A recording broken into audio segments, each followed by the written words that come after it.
আসসালামু আলাইকুম রহমতুল্লাহি ওবরাকাতু। এটি হচ্ছে মাকামে ইব্রাহিম। এখানে হজরত ইব্রাহিম আলাইহিসসালাতু ওয়াসসালামের কদম মোবারকের চিহ্ন রয়েছে। আপনারা দেখতে পাচ্ছেন কাবা শরীফের সামনে যে গোল্ডেন কালারের মিনার সাদৃশ্য যে একটা বক্সের মতো দেখা যাচ্ছে, এর ভিতরেই কিন্তু একটা পাথর রয়েছে এবং এই পাথরটার মধ্যেই হজরত ইব্রাহিম আলাইহিসসালাতু ওয়াসসালামের কদম মোবারকের চিহ্ন রয়েছে। ইনশাআল্লাহ দেখতে থাকুন, আমি আপনাদেরকে বিস্তারিত দেখানোর চেষ্টা করব। ইব্রাহিম আলাইহিসসালাতু ওয়াসসালাম যখন কাবা শরীফ নির্মাণ করতে করতে কাবা শরীফের দেয়াল যখন মাথার উপরে চলে যায়, তখন ইব্রাহিম আলাইহিসসালাতু ওয়াসসালাম আল্লাহর কাছে উপরে ওঠার জন্য সাহায্যের প্রার্থনা করেন। তৎকালীন সময়ে ক্রেং বা লিফট সিঁড়ি জাতীয় কোনো কিছু কল্পনাও করা যেত না। তখন আল্লাহ তাআলার রহমতে জান্নাত থেকে দুইটি পাথর ফেরেশতার মাধ্যমে পৃথিবীতে প্রেরণ করেন। তার মধ্যে একটি হচ্ছে হাজরে আসওয়াদ এবং অপরটি হচ্ছে মাকামে ইব্রাহিম। তো আজকে আমরা হাজরে আসওয়াদ সম্পর্কে আলোচনা করব না, কারণ ইনশাআল্লাহ পরবর্তী কোনো এক ভিডিওতে ওই বিষয়ে আলোচনা হবে।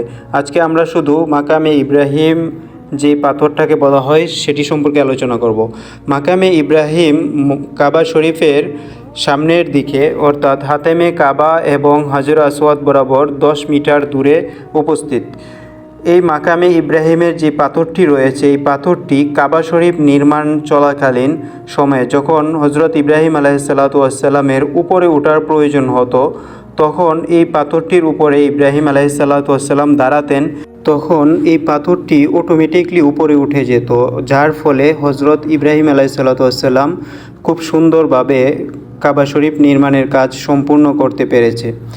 এই মাকামে ইব্রাহিমের অনেক ফজিলত রয়েছে, যেমন হুজুর সাল্লাল্লাহু আলাইহি ওয়াসাল্লাম তাওয়াফ শেষ করে মাকামে ইব্রাহিমকে সামনে রেখে 2 রাকাত তাওয়াফে নামাজ আদায় করতেন এবং সকল হাজিগণদের উপরে একই বিধান, তাওয়াফ শেষ করে তাওয়াফে নামাজ মাকামে ইব্রাহিমের সামনে আদায় করতে হয়। যদিও হজের সময় অনেক ভিড় থাকার কারণে এখানে নামাজ আদায় করার সুযোগ হয় না, তবে এটা কাবা শরীফকে সামনে রেখে যে কোনো জায়গায় তাওয়াফে নামাজ আদায় করা যায়। এবং আমরা একটা ভুল করে থাকি যে আমরা মাকামে ইব্রাহিমের সামনে অনেক মানুষ ভিড় জমিয়ে থাকি এবং এটাকে চুম্বন করার চেষ্টা করি, যেটা সম্পূর্ণ অনুচিত। সকলেই ভালো থাকবেন, ইনশাআল্লাহ পরবর্তীতে কোনো এক ভিডিওতে আবার আলোচনা হবে। আল্লাহ হাফেজ। ভিডিওটি ভালো লাগলে লাইক করুন, প্লিজ সাবস্ক্রাইব অ্যান্ড শেয়ার করুন। ধন্যবাদ।